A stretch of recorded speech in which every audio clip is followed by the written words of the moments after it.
الحمد لله عدد خلقه ورضا نفسه وزنة عرشه ومداد كلماته، والصلاة والسلام على صفوة رسله وخير خلقه محمد وآله وصحبه. أما بعد فأعوذ بالله من الشيطان الرجيم. بسم الله الرحمن الرحيم. شهر رمضان الذي أنزل فيه القرآن هدى للناس وبينات من الهدى والفرقان، فمن شهد منكم الشهر فليصم، ومن كان مريضا على سفر فعدة من أيام أخر، يريد الله بكم اليسر ولا يريد بكم العسر، ولتكملوا العدة ولتكبروا الله على ما هداكم ولعلكم تشكرون. صدق الله العلي العظيم وبلغنا رسوله النبي الأمي الكريم.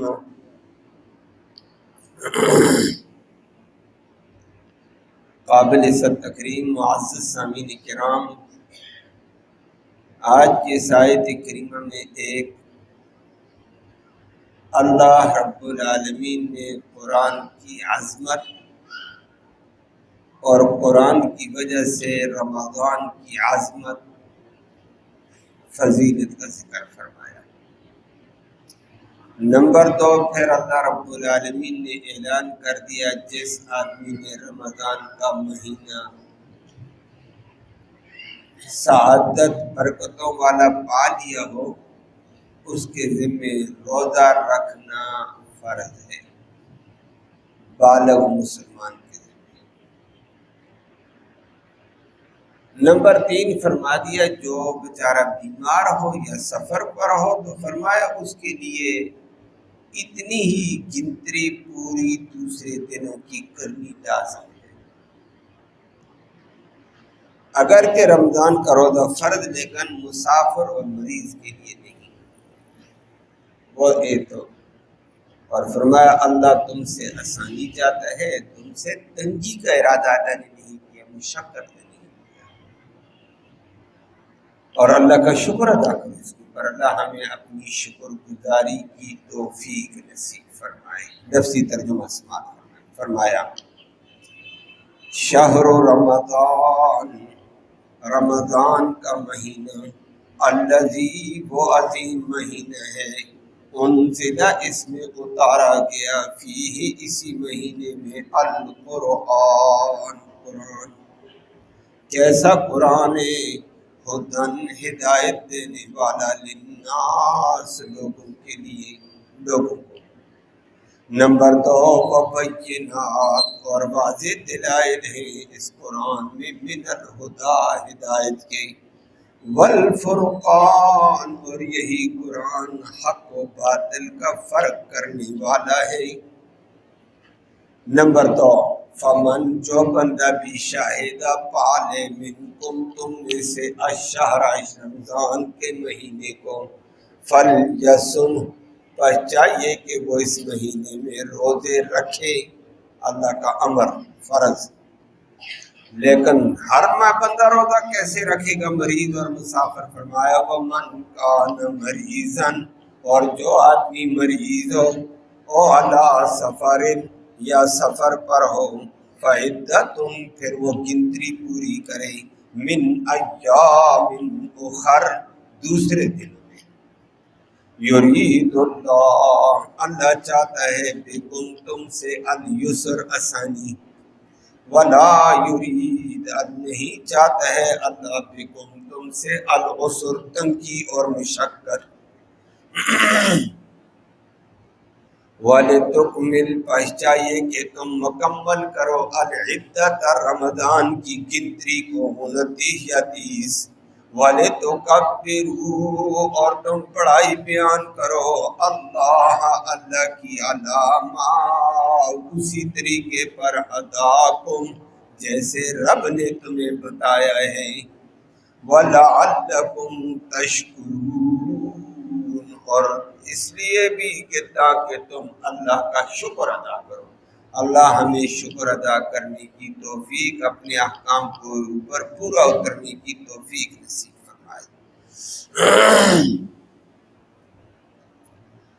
2-3 دن سے آپ نے اللہ کا حکم روزے کا ذکر سنا تھا. امر مصلح ہے، انسان کی اصلاح کرتا ہے روزہ. آج اسی حوالے سے ایک بات یہ ذکر کی، اسی بات کو آگے بڑھایا. اللہ نے ایک فرمایا رمضان کا مہینہ بڑی عظمت والا ہے، بڑی برکت والا ہے، بڑی رحمت والا ہے، تو اس کے قیمتی لمحات کی قدر کرو، ضائع ہونے سے بچاؤ. فرمایا یہ رمضان کا مہینہ بڑی برکت، بڑی رحمت، بڑی عظمت والا کیسے بن گیا ہے؟ ایک زمانہ ہے، ایک مہینہ ہے. تو فرمایا ہاں تھا تو زمانہ، تھا تو مہینہ، باقی بھی 11 مہینے ہیں، لیکن رمضان کے ساتھ نسبت، جوڑ، تعلق قرآن کا جڑ گیا ہے. تو جس کے ساتھ قرآن کا جوڑ جڑ جائے وہ بلندی والا ہوتا ہے، جس کے ساتھ قرآن کی نسبت ہو جائے وہ عظیم ہو جاتا ہے. اللہ نے ذکر کر کے فرمایا شہر رمضان، رمضان کا مہینہ، الذی وہ عظیم مہینہ ہے. کیوں ربا عظیم ہو گیا ہے باقی 11 مہینوں سے؟ انزل فیہ القرآن، اس میں قرآن کو اتارا گیا ہے، اس کے ساتھ قرآن کے نزول کا تعلق جڑا ہے. اور وہ کیسے؟ اللہ رب العالمین نے دوسری جگہ ذکر کر کے فرمایا انا انزلناہ فی لیلۃ القدر، کہ ہم نے اس قرآن کو یک بار کی لوح محفوظ سے آسمان دنیا پر لیلۃ القدر میں اتارا تھا. برکت والی، مرتبے والی، قدر والی، شان والی رات میں اتارا. تو جس رات میں قرآن اترا وہ رات بھی مرتبے والی بن گئی، اور وہ رات جس مہینے میں تھی وہ رمضان تھا، وہ رمضان بھی قدر اور مرتبے والا بن گیا. تو اصل تو قرآن ہوا ہے، قرآن کے ساتھ جوڑ جڑا. لیلۃ القدر میں قرآن اترا، لیلۃ القدر رمضان میں، رمضان بھی قدر والا، مرتبے والا، شان والا، عظمت والا بن گیا. تو اللہ نے یہ عظمت 2 باتوں کی ذکر کر دی، رمضان کی بھی عظمت، اور رمضان کو جس قرآن کی وجہ سے عظمت ملی اللہ نے اس کا بھی ذکر کیا ہے، اور وہ قرآن ہے. اللہ ہم سب کو قرآن کے ساتھ صحیح تعلق نصیب فرمائے. قرآن کے ساتھ جو چیز جڑتی ہے اللہ اس کو عظیم کر دیتا ہے. اور وہ ابھی آپ کے سامنے آ گئی ہے، جس رات میں اترا ساری راتوں سے افضل ہو گئی ہے. لیلۃ القدر خیر من الف شہر، ہزاروں راتوں سے بھی وہ زیادہ بہتر ہے. اللہ نے اتنی بڑی برکت دے دی. بچے آرام سے بیٹھ جاؤ. اللہ نے اتنی بڑی شان دے دی ہے. اور نمبر 2، ابھی آپ کے سامنے جس مہینے میں اترا وہ سارے مہینوں سے برتر ہو گیا، عظمت والا، فضیلت والا، اہمیت والا، وہ رمضان.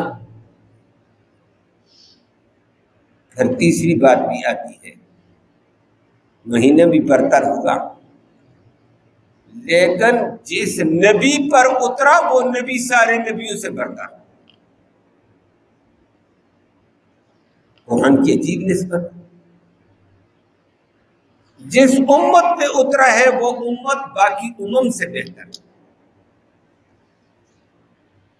اور جن لوگوں کے زمانے میں اترا، جس زمانے میں اترا ہے، آسمان سے پھر زمین پہ اترتا رہا 23 سالہ دور میں، وہ زمانہ سارے زمانوں سے بہتر ہے.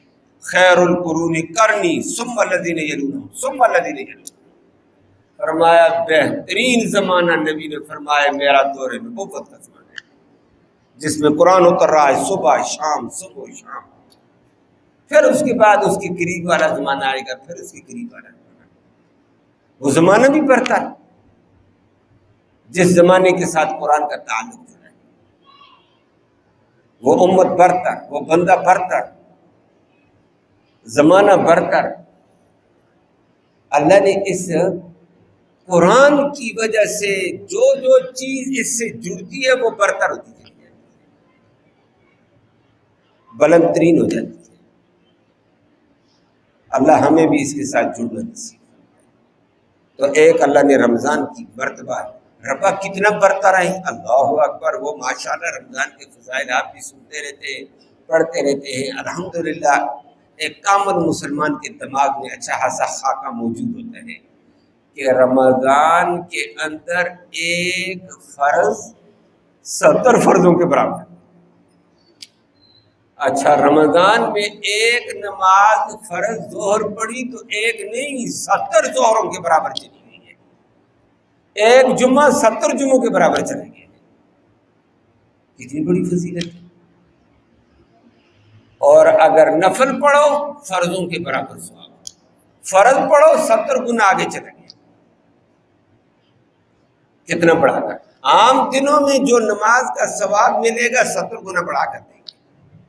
عام دنوں میں نماز کا ثواب بھی آپ کے علم میں ہوگا، اگر معمولی طور پر معمولی اخلاص کے ساتھ چلو جی اللہ کا حکم ہے پورا کرتے ہیں، جاتے ہیں مسجد میں نماز پڑھتے ہیں، اگر نماز پڑھی تو من جاء بالحسنۃ فلہ عشر امثالها، کم از کم درجہ عام دنوں میں ابھی نماز کوئی پڑھتا ہے عام، تو اس کو بھی ایک نماز کا 10 کے برابر ثواب ملے گا۔ رب کی شان کریم اور بات اخلاص کے ساتھ آتی ہے، تڑپ کے ساتھ آتی ہے، سارے کام چھوڑ کر آتے ہیں، زبردست طلب کے ساتھ آتے ہیں کہ میں نے اللہ کا حکم پورا کرنا، ان کو ایک نماز کا 700 گنا ثواب ملے گا۔ عام دنوں میں اگر 10 گنا ہے اور 700 گنا ہے، رمضان میں اس 10 گنا کو 70 سے ضرب دیں گے، 70 درجے بڑھ گیا رمضان۔ اگر عام دنوں میں نماز کا ثواب 700 گنا ہے، صدقے کا ثواب 700 ہے، تو رمضان میں 70 گنا اور بڑھ گیا، 70 کے ساتھ ضرب۔ واہ سبحان اللہ، کیا ہی شان ہے۔ اللہ ہم سب کو یہ سعادت نصیب فرمائے۔ تو رمضان کے ساتھ جڑنے سے رات برکت والی، وہ مہینہ برکت والا، وہ زمانہ برکت والا، جس دور میں اترا زمانہ برکت والا، اور جن امت پہ آیا امت برکت والی، جس نبی پہ آیا وہ نبی برکت والا، اور جن جن حتوں میں قرآن اترتا رہا وہ حتے ساری دنیا سے برکت والے۔ وہ حرم مکہ ہے، حرم مدینہ ہے، وہ بھی برکت والے بن گئے۔ اور اللہ اکبر، جن جن جگہوں میں اترا وہ برکت والا بن گیا ہے۔ اور عجیب اتفاق حدیث میں آ جاتا ہے، جہاں نبی کیا صحراؤں میں کھڑا نبی قرآن اترا، وہ صحرا بھی برکت والے، اللہ نے ان میں سے بھی برکتیں اور رحمتیں نازل کر دی۔ اور ان میں نبی کے جن جن جہاں نبی بیٹھے قرآن اترا وہ برکت والا۔ لیکن اتفاق کے اعتبار سے نبی کی بیک وقت 9 بیوی، ویسے تو 11 تھیں، 9 بیوی بیک وقت نبی کریم صلی اللہ علیہ وسلم کی تھیں۔ ایک بیوی ایسی اما عائشہ صدیقہ جس کے بستر پر نبی لیٹے ہوئے تھے قرآن اترا، عائشہ کا کمرہ بھی برکت والا، عائشہ کا بستر بھی برکت والا بن گیا ہے، قرآن کے ساتھ تعلق جڑ گیا۔ اور عائشہ کے کمرے میں قرآن اترا ایسا برکت والا، اس وقت سے نبی وہاں دفن قیامت تک کے لیے، روضہ اطہر، عظمتوں والا، برکتوں والا۔ اللہ نے قرآن کے ساتھ جو جو چیز چڑی بڑی بلندی پہ گئی ہے، فرمایا رمضان بھی اس وجہ سے بلند ہوا ہے۔ رمضان کی فضیلت اور برتری فرمایا برتر کتاب کی وجہ سے ہے۔ اللہ ہمیں رمضان کی بھی قدر کی توفیق نصیب فرمائے، اور قرآن کی اللہ قدر کی توفیق نصیب فرمائے۔ اور واقعتاً جن لوگوں نے قرآن کی قدر کی اللہ نے ان کو بڑا کیا، اور جو قرآن کا لحاظ نہیں کیا رسوا ہو گئے۔ آج مسلمان اگر کہیں رسوا ہے نا اس قرآن کی وجہ سے۔ بھائی کتاب اللہ نے ہمیں اتنی بڑی دی، قدر ہمارا پرواہ ہی نہیں ہے، ٹائم ہی نہیں ہے پڑھنے کا۔ باقی سارے کاموں کے لیے ٹائم ہے، گپ شپ کے لیے ٹائم، اخباروں کے لیے ٹائم، میڈیا کے لیے ٹائم، جھوٹ موٹ سننے کے لیے ٹائم، لغویات کے لیے ٹائم، غیبتوں کے لیے ٹائم، کاروبار کے لیے ٹائم، اور نوکری کے لیے ٹائم۔ اگر ٹائم نہیں تو رب کی عظیم کتاب قرآن کی نہیں ہے۔ اللہ ہم سب کو معاف فرمائے اکا دکا کے علاوہ، اور جو لوگ اس کی قدر کرتے ہیں دل سے اور تعلق جوڑتے ہیں اللہ ان کو بلند کر دیتا ہے۔ زندگی بھی برکت والی، معاش بھی برکت والی، سکون والا، اللہ بے شمار رحمتیں دے دیتے، انسان کو سمجھ نہیں آتی ہے۔ جو تباہیاں آنے والی تھی قرآن کی وجہ سے وہ ٹل جاتی ہیں، یہ سکون سے زندگی گزار رہا ہے۔ یہ کہ میں تو باقیوں کی طرح نہ ہو، باقیوں کی طرح تیرے اوپر یہ آنے والا تھا، قرآن کی وجہ سے بچا ہوا ہے۔ اب بتایا تو نہیں جاتا ہے یہ مصیبت آنی تھی اور یہ بچ گئی ہے، یہ آنی تھی، نہ اللہ ٹالتا جا رہا ہے قرآن کی وجہ سے۔ بلکہ حدیث میں آتا ہے جن حصوں میں قرآن کا یہ حلقہ لگتا رہتا ہے، یہ چھوٹے بچے قرآن پڑھتے ہیں، یہ بڑے قرآن پڑھتے ہیں، فرمایا اس قرآن کی وجہ سے اتنی رحمت کل علاقے کے اوپر آنے والی مصیبت اور عذاب کو لٹال دیتا ہے۔ واہ عجیب کتاب ہے قرآن، اللہ ہمیں اس کی قدر کی توفیق نصیب فرمائے۔ لیکن آج ہم نے اس قرآن کے لیے کا حق ادا نہیں کیا ہے۔ باقی پڑھنے پڑھانے کے لیے ہمارے پاس ٹائم ہے، اور کالج یونیورسٹی پڑھنے کا ٹائم ہے، لمبے کورس کرنے کا ٹائم ہے، لاڈ میں کالج کا تعلیم کے لیے ہمارے پاس زور اور پیسہ ہے۔ اگر کچھ ٹائم نہیں ہے، توجہ نہیں، تو قرآن کی نہیں۔ اللہ ہم سب کو ہدایت نصیب فرمائے، ساری امت مسلموں کو اللہ ہدایت نصیب فرمائے۔ جو قرآن کا لحاظ کر لیتا ہے قرآن اس کو اٹھا لیتا ہے۔ بات یاد آ گئی، قرآن کا لحاظ اللہ دل سے اسی قدر کی توفیق نصیب فرمائے، اور اس قدر کا لحاظ ہم پڑھنے کی، عمل کی اللہ توفیق نصیب فرمائے۔ فضیل بن عیاض ایک نام ہے، وہ آپ جانتے ہیں جس طرح دنیا میں بعض لوگوں کا نام کاروبار میں ہے، بعضوں کا پیسے میں ہے، بعضوں کا کس میں ہے، علمی میدان میں فضیل بن عیاض ایک بلند نام ہے۔ علمی میدان میں ایک محدث، ایک بلند نام ہے فضیل بن عیاض۔ لیکن آدمی آگے چلتا ہے پتہ چلتا ہے واہ یہ کون تھا، اتنا بڑا عالم، اتنا بڑا نام، اتنی بڑی عزت عظمت، اور بڑے بڑے علماء اس کا حوالہ پیش کر دی، اس کو بطور دلیل کے سامنے رکھی۔ اتنی بلند چیز کیا تھا؟ یہ ڈاکوؤں کا سربراہ تھا، ڈاکو تھا، صرف ڈاکو نہیں، ڈاکوؤں کا سرغنہ، تو ڈاکے ڈالتے تھے۔ اور فضیل بن عیاض ان ڈاکوؤں میں تھا جس کے نام سے دہشت بیٹھتی تھی، گھبراہٹ بیٹھتی تھی لوگوں کو، بڑا ڈاکو تھا نا۔ چھوٹے ڈاکو بھی جا کر کسی گھر میں ڈاکہ ڈالتے، کہتے جتنے پیسے نکالو ہم فضیل کے لوگ ہیں۔ لوگ کہتے توبہ توبہ، فضیل کے نام سے ہماری توبہ ہے، لے جاؤ سارا کچھ۔ فضیل کی یہ دہشت تھی۔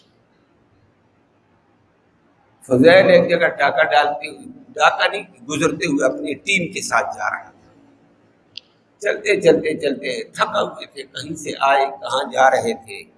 انسان تھکتا تو ہے، جتنے بھی بدماش عاجز آتا ہے۔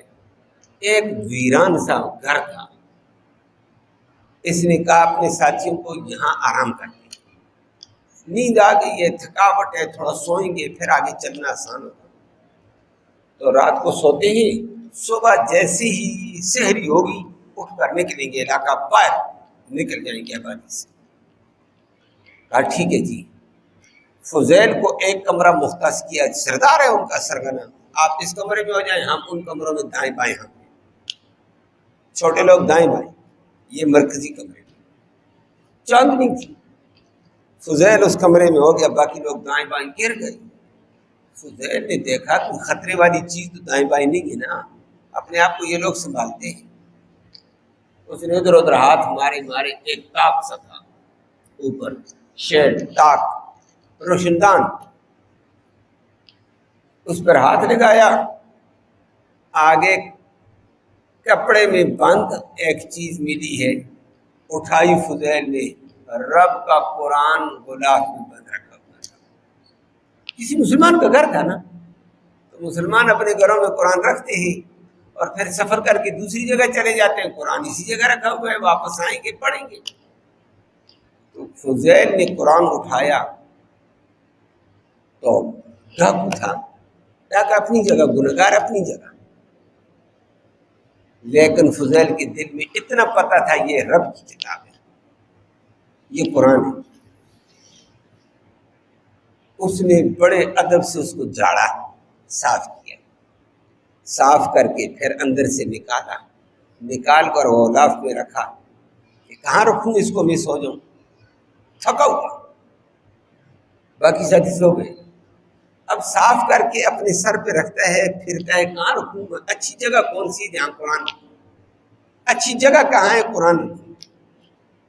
ادھر ادھر ادھر ادھر، کہتا ہے ادھر رکھوں، یہ زمین ہے تو زمین پہ رب کی کتاب کو رکھوں اور میں سو جاؤں. ادھر جاتا ہے، ادھر ادھر، کہیں دل نے فیصلہ نہیں کیا. کہتا ہے زمین پہ کیسے قرآن کو رکھوں، مٹی پہ کیسے قرآن کو رکھوں، میرے رب کی کتاب ہے، میں اس کو رکھ کر سو جاؤں، یہ میری کوئی نیند ہے. رات ساری کہتا ہے کوئی جگہ نہیں ملی، سر پہ اٹھا کر پھرتا جا رہا ہے. کہتا ہے اور کوئی جگہ نہیں ہے کیا کروں. صبح سے یوگی ساتھی اٹھ گئے، کہا چلو جی سردار صاحب کسی بھاگنے ہیں، آبادی سے نکلنے ہیں. اس وقت کہنے لگا اب لے کر جاؤں گا، کہیں یہ آگے توہین ہو جائے گی، گر جائے گا. پھر ایک اونچی جگہ اپنی ٹوپی سے جگہ صاف کر کے اور اپنی چادر سے جگہ صاف کر کے رکھ کر کہتا اب میری مجبوری ہے، اب جاؤں گا. لیکن رات کو قرآن کو زمین پہ نہیں رکھا، یہ رب کی کتاب ہے، سر ہی میری جگہ ہے، اس کی قرآن کی جگہ ہے، اور کوئی جگہ مجھے اچھی نہیں نظر آتی ہے. سر پہ رکھ کر نیند چھوڑی، آرام چھوڑا، رب کی کتاب کا لحاظ کیا. آگے چلتے ہوئے غیب سے آئی یہ آواز کہ فضیل اب بھی تجھے علم یعنی للذین آمنوا تخشع، کہ اب بھی اللہ والوں کے دل میں خشیت نہیں آتی، قرآن کا اتنا ادب اور تجھے ہدایت نہیں آتی ہے. آواز آئی قرآن کی آیت پڑھی ہوئی، فضیل نے کہا میری توبہ، بس آگے ہدایت. ادھر ادب کیا، ادھر رب نے دل کی رخ پھیر دیا. فضیل نے ڈاکو کو کہا بابا تم جاؤ اپنا کام کرو، میں اپنا کام کروں. وہاں سے توبہ پڑی، عالم کے پاس چلا گیا. میں جی فضیل ہوں، ڈرنا نہیں ہے، میں توبہ کرنے آیا ہوں، میری توبہ کا دروازہ ہوگا. کہا بالکل ہے، اللہ کے ہاں آنے میں دیر، لینے میں دیر نہیں ہے. اور لوگ کبھی کہہ دیتے ہیں ہماری سنتا نہیں ہے اس لیے ہمیں گر جاتے ہیں. اللہ بے شک بھی سنتا نہیں، تم نے مانگا تو کبھی، روئے کبھی، اور اللہ کی شکر کر دیتے. اللہ ہم سب کو ہدایت نصیب فرمائے. فضیل عالم کے پاس گیا، عالم نے کہا آنے میں دیر ہے، لینے میں قبول کرنے میں دیر نہیں، اور اب قبول کرے گا. فضیل نے ڈاکہ چھوڑ کر عالم کی خدمت میں بیٹھ کر پڑھنا شروع کیا ہے، ابتدا سے لے کر انتہا تک. یہ مفسر قرآن بن گیا، یہ محدث بن گیا وقت کا، اور دنیا اس کو فضیل ابن عیاض کے حوالے دینے لگ گئی ہے. واہ ربا، قرآن اس ڈاکو کو وقت کا امام بنا دیتا ہے، بگڑے ہوئے کو درست کر دیتا ہے. بعد میں فضیل پڑھا، اس نے کہا اتنے ڈاکے ڈالے اتنے. عالم نے کہا مال تو دینا پڑے گا، جتنے ڈاکے ڈالے یہ حقوق العباد ہیں، حقوق العباد ادا کرنے پڑیں گے، توبہ سے معاف نہیں ہوتے ہیں، باقی اللہ معاف کرے گا. فضیل نے قرآن پڑھا، قرآن کے احکام آئے تو اسی ترتیب کے مطابق جہاں جہاں اس کو یاد ہے جاتا، کہتا بھائی تمہارا ڈاکہ ڈالا تھا، پیسے دے دو، اتنا مال نقصان کیا تھا، تمہیں ڈرایا دھمکایا تھا، مجھے معاف کرو. لوگ شکر کرے اللہ تو اس کو ہدایت ہے، ہم معاف کرتے ہو، پیسے بھی لے جاؤ. اللہ کا بندہ شکر ہے تو مسلمان ہو گیا، اس سے ہی انسان بن گیا. یہ عظمت، یہ رفعت قرآن کی وجہ سے۔ اگر ایک ڈاکو کو ادب کی وجہ سے قرآن بلندی تک لے جا سکتا ہے تو میں اور آپ اور مسلمان آج قرآن کا ادب کرے، اس کو پڑھے، کیوں نہیں بلندی پہ جائے گا؟ حق ادا کر دے، ادب و احترام، دل میں عقیدت ہو، محبت ہو، اور زبان پہ قرآن کی تلاوت ہو، قرآن اپنا رنگ دکھائے گا انشاءاللہ۔ فرمایا یہ جو اس کے ساتھ جڑتا ہے اس کو بلند کرتا ہے۔ اللہ نے پھر فرمایا یہ شہر رمضان، وہ رمضان کا عظیم مہینہ جس میں قرآن اترا، ہدی للناس، قرآن بھی کیسا؟ لوگوں کی ہدایت کا ذریعہ۔ اللہ ہمیں ہدایت نصیب فرمائے۔ وبینات من الہدی، اس قرآن کے اندر ہدایت کے واضح دلائل ہیں، آئے سے ہی ہدایت مل جائے گی۔ والفرقان، یہ قرآن ایسی کتاب ہے حق و باطل کو جدا کرنے والا ہے۔ جو قرآن کو پڑھتے ہیں نا، اللہ ان کو حق و باطل جدا نظر دکھا دیتے ہیں۔ جو قرآن کو نہیں پڑھے گا یہ کہے گا چونکہ یہ بھی ہے، چونکہ یہ بھی ہے، میں کدھر جاؤں، فلہذا سب کے ساتھ ہوں۔ ہدایت نہیں ملی۔ قرآن پڑھنے والے کو اللہ نے ایسا نور دیتا ہے، یہ کہتا ہے ادھر میرا دل مطمئن، ادھر مطمئن نہیں ہے، یہ جائز یہ ناجائز ہے۔ یہ قرآن فرقان بن کر دکھائے گا۔ اللہ ہم سب کو یہ قرآن کی حقیقت نصیب فرمائے۔ جو قرآن سے جتنا جڑے گا اللہ حق و باطل کا فرق اس کو دلائے گا۔ پھر آخر میں اللہ نے ذکر کر دیا، یہ تو رمضان کی فضیلت قرآن کی، اگلی بات فرما دی فمن شہد منکم الشہر فلیصم، رمضان عظمت کا مہینہ تمہیں ملا ہے جس میں قرآن آیا، آج کے بعد اس کی عظمت کا لحاظ کرو۔ جس نے رمضان کا مہینہ پایا قدر کر، روزہ فرض روزہ پورا کر۔ فلیصم، اس جملے سے پہلے حدیث میں آتا ہے، اس جملے سے پہلے ہماری شریعت میں نبی کریم صلی اللہ علیہ وسلم کے اوپر ہر مہینے کے 3 روزے فرض تھے، تو 12 دیے 36، ایک 10 محرم یوم عاشوراء کا روزہ فرض تھا، 37 روزے فرض۔ جب یہ آیت نازل ہوئی ہے ہر مہینے کے 30 روزوں کی فرضیت ختم، عاشوراء کی فرضیت ختم، اور رمضان کی فرضیت لازم۔ فرمایا من شاہد منکم الشہر، جو رمضان کا مہینہ پائے گا فلیصم، اس کو اس میں روزہ رکھنا پڑے گا، باقی روزے فرضیت ہونا۔ اور نبی نے بھی اعلان کر دیا بھائی رمضان کے ہر مہینے میں 3 روزے اب فرض نہیں ہے، مستحب ہے، کوئی رکھے تو بہت اچھی بات ہے۔ عاشوراء کا روزہ فرض نہیں ہے، سنت ہے، رکھے تو ثواب زیادہ ہے، فرض ختم۔ یہ تبدیلی آئی اللہ نے تب رمضان کے ساتھ باقی ختم۔ اب رمضان کے مہینہ کتنا ہے؟ 29 یا 30 کا، وہ پورا کرنا پڑے گا۔ فرمایا ہاں رمضان کا مہینہ تو فرض کر دیا تو ہر بندہ رکھے؟ فرمایا نہ من کا نہ مریض، دوبارہ اس کو ذکر کیا، مگر نہ کل پرسوں آپ نے سنا تھا پہلے، وہ بھی ذکر ہے، لیکن اب فلیصم کا دوبارہ آرڈر دیا کہ ہر صورت میں رمضان کا روزہ رکھنا پڑے گا۔ اللہ نے فرمایا ہر صورت ان کے لیے جو مریض نہ ہو، مریض ہے، عارضی مریض ہے وہ بھی، دائمی مریض ہے وہ بھی، بوڑھا مریض ہے، بوڑھا بھی مرد ہوتی ہے، بوڑھی عورت ہے وہ بھی مریض ہے، او علی سفر، یا کوئی سفر کے اوپر ہے، فائدۃ من ایام اخر، یہ دوسرے دنوں کی گنتی پوری کر لینا، ابھی روزہ ان کے لیے نہیں ہے۔ فرمایا ان کے لیے ابھی روزہ نہیں، روزہ پھر ان کے لیے بعد میں ہوگا۔ یرید اللہ بکم اليسر ولا یرید بکم العسر، اللہ تم سے آسانی کا ارادہ کرتا ہے کہ 11 مہینے تمہیں کہا کھاؤ پیو، 1 مہینے روزہ رکھ، آسانی۔ پھر 1 مہینے میں تو بیمار ہے تو فرمایا افطار کر لو، بوڑھا ہے تو افطار کر لو، مریض ہے تو افطار کر لو، دائمی مریض ہے پھر بھی افطار کر لو، عارضی مریض ہے 2-4 دن کا پھر بھی افطار کر دو، شرعی مریض ہے، عورت ہے، ماہواری کے ایام میں پھر افطار کر دے، اور ولادت کے دنوں میں پھر بھی افطار کر دو، اور سفر یا سفر کی مشقتوں پر ہو پھر بھی افطار کر دو۔ فرمایا آسانی رب کی نہیں کرتا ہے اللہ، اور فرمایا اللہ تنگی میں نہیں ڈالتا، نہیں تو کہتا ہر صورت میں روزہ رکھو، تم کیا کرتے؟ وہ انسان کے لیے آسانی کے فیصلے دیتا ہے، بڑا کریم ہے۔ اور فرمایا وَلِتُكْمِلُوا الْعِدَّةَ، یاد رکھو رمضان کی گنتی پوری کرو، اور وہ گنتی 30 ہے یا 29 ہے۔ وَلِتُكَبِّرُوا اللَّهَ عَلَىٰ مَا هَدَاكُمْ، گنتی پوری ہو گئی رمضان کی 30 یا 29، آخری دن یکم شوال ہوگا، پھر تم نے اللہ کی بڑائی بیان کرو، بڑائی بیان کرتے ہوئے گھروں سے نکلو، اللہ اکبر لا الہ الا اللہ اللہ اکبر وللہ الحمد پڑھتے ہوئے جاؤ عید کی نماز کے لیے، راستے میں چلتے ہوئے بڑائی، واپس آتے ہوئے اللہ کی بڑائی، نماز عید میں کھڑے ہوئے اللہ کی بڑائی، سارے ہاتھ باندھ کر اللہ کے سامنے کھڑے ہو، پتہ چلے عظمتیں کسی اور کی، بڑائی کسی اور کی، کبریائی کسی اور کی، تم اس کے عاجز بندے۔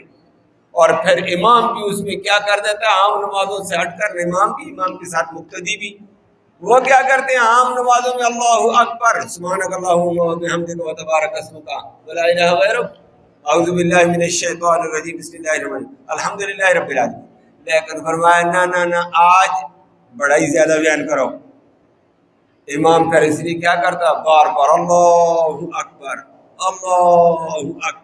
اللہ اکبر، زائد تکبیریں چل رہی ہیں، ہمارا بڑائی بیان کرو، جاتے وقت اللہ کی کبریائی اور بڑائی، آتے ہوئے اللہ کی بڑائی اور کبریائی، نمازوں میں اللہ کی تکبیرات کا اضافہ کرو، کیسے کرو، لیکن کوئی اپنی مرضی سے فرمایا نہ اپنی مرضی نہیں چلیں گی، وَلَا تُكَبِّرُ اللَّهَ، اللہ کی بڑائی کرنی ہوگی، عَلَىٰ مَا هَدَاكُمْ، جیسے اللہ نے تمہیں بتایا محمد کے ذریعے سے، وہ طریقہ چلے گا، اپنی مرضی نہیں چلے گی، جیسے اللہ نے بتایا ہے۔ اللہ نے کہاں بتایا، وہ محمد کریم صلی اللہ علیہ وسلم کو بتایا، محمد کریم صلی اللہ علیہ وسلم نے ہمیں بتایا اس طریقے پر، اور فرمایا وَلَعَلَّكُمْ تَشْكُرُونَ، اور اللہ کا شکر ادا کرو، اللہ نے تمہیں کتاب کیسی دی، رمضان کیسا دیا، عبادت کے مواقع کیسے دیے، کیا عظمتیں دی، اللہ کا شکر ادا کرو۔ اللہ ہمیں شکر گزاری کی، اپنی اطاعت گزاری کی توفیق نصیب فرمائے۔ اللہم صلی وسلم دائما ابدا علی حبیبک خیر الخلق کلہم، اللہم انا نسألک الہدی والہدی والعفاف والتقی والغنی، اللہم اہدنا واہدنا بہ وجعلنا سببا لمن اہتدی۔ یا اللہ تو رحمت کے فیصلے فرما، کوتاہیوں کو معاف فرما، صغیرہ کبیرہ گناہوں کو معاف فرما، یا اللہ خطا کاریں گنہگاریں تیرے بندے، تو ہمیں معاف فرما، تو بڑوں کو معاف کرتا ہے، بڑے گنہگاروں کو معاف کرتا ہے، تو ہمارے گناہ بھی معاف فرما دے، ہم سے رحمت کا معاملہ فرما، کرم کا معاملہ فرما، اپنے احکام کی پوری اتباع نصیب فرما، عظمت والی کتاب قرآن کا ادب و احترام نصیب فرما، اس کا حق ادا کرنے کی توفیق نصیب فرما، اس کے جملہ تقاضے پورا کرنے کی توفیق نصیب فرما، قرآن کے ساتھ صحیح وابستگی، صحیح تعلق نصیب فرما۔ یا اللہ اس قرآن کی برکت اور رحمت کے طفیل بیماروں کو شفا نصیب فرما، جو اسپتالوں میں ہیں گھروں میں سب کو شفا نصیب فرما، درد مندوں کے دردوں کا علاج فرما، محتاجوں کی احتیاج براری فرما، مشکل میں پھنسے ہوئے مسلمانوں کی مشکلیں آسان فرما، بے روزگاروں کو بہتر روزگار نصیب فرما، روزگار والوں کے روزگار میں خیر و برکت عطا فرما، حلال کی روزی وسعت والی، برکت والی، رحمت والی، آسانی کے ساتھ نصیب فرما، مرتے وقت کلمہ ایمان نصیب فرما، آخرت میں اس قرآن کی محمد کریم صلی اللہ علیہ وسلم کی شفاعت نصیب فرما۔ صلی اللہ تعالی علی خیر خلقہ محمد و آلہ وصحبہ اجمعین برحمتہ۔